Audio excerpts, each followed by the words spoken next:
But it was like very far from the United Center. Yeah. And if you wanted to see the United Center from the track of the protest, you had to like kind of like, at least for me, a little short stack, tippy toe up and then like peer between buildings and over a fence. And then you got to see this like sliver of fucking Wolf's like crazy grin on a Jumbotron. And that's like all you could see. Like it was far out. It was far out. And like, it was a sort of like a looper situation in terms of the route. I will say that was probably the most cops I've ever seen in one place. Yes. We were talking to a journalist at the for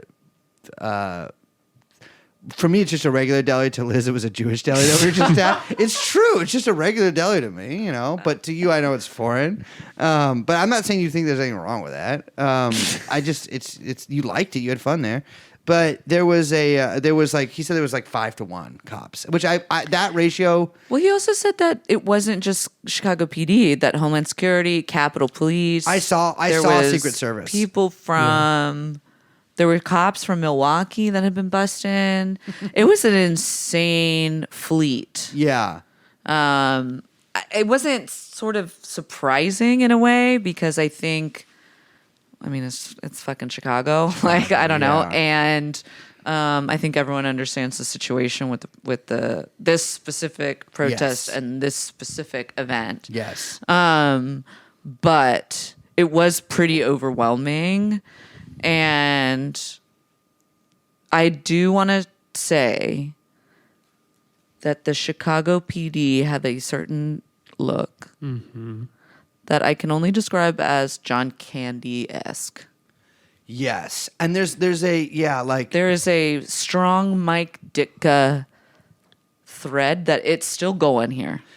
I've used this word before on the podcast, but I think it was literally the most porcine people I've ever seen in one place. Very much a brace word. Like they were, and I'm not saying like cops are pigs. They are pigs. Although I think people limit themselves to just calling cops pigs, but there are many different kinds of pigs in this society. And also just pigs in general, like real pigs. They're real pigs. Lovely. Yeah, lovely. And very smart. Yeah. They can smoke.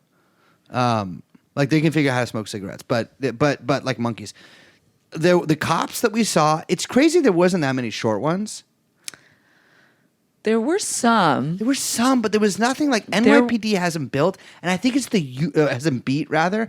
It's the uniform also throws it off. Here. Yeah, they also all had like riot helmets on. Yeah, that's true. Which kind of added to the porcine vibe. But the mustaches, were impressive. It was like they're sloped. They're like, I don't know what kind of triangle that is. I mean, they looked like cartoon Chicago cops. It was kind of Paul Blart to me. Yeah, there was some blarting. Well, there was a Blart bodies, but the mustache itself, I believe Blart's was more thick. These ones had a slant to them, like a kind of like one of the triangles they teach you about in like third grade that I don't remember. But you know, like they're like slanted, they're triangle style mustaches, but you know, not super skinny, but yeah, there was a strange look to them. There was one that you couldn't get a photo of that was eating a sandwich. It's, you know what? And I fucked up because something I like to do is if I ever see a cop eating, I do take a picture of him because it makes them feel, or doing anything that's not like observe and report. I take a picture of them because it makes them feel like